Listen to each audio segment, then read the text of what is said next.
بھوک کے سالن کا مزہ چکھ اور اپنے نفس کو قناعت اختیار کرنے سے ادب سکھلا۔ جو شخص اپنے پڑوسیوں کے بیت معلوم کرنے کی جستجو میں رہتا ہے، اللہ تعالیٰ اس کے پردے فاش کر دیتا ہے۔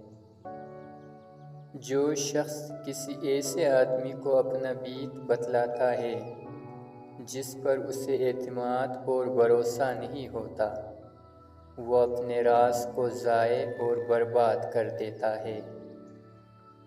جس طرح کہ جھوٹ بات بیان کرنے میں کچھ نفع اور بھلائی نہیں، اسی طرح حکومت کی بات سے خاموش رہنے میں کچھ بہتری نہیں۔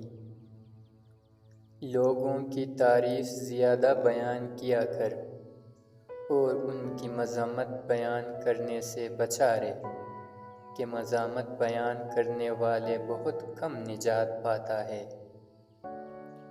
بے پرواہی ظاہر کرنا ایک طرح کا شکر ہے اور تنگی ظاہر کرنا محتاج اور تنگ دستی کا باعث ہے۔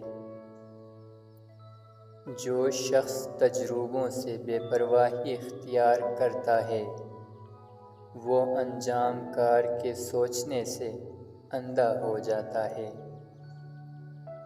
بے تدبیری کے ساتھ دولت مندی حاصل نہیں ہوتی اور حسن تدبیر کے ہوتے محتاجی پیش نہیں آتی۔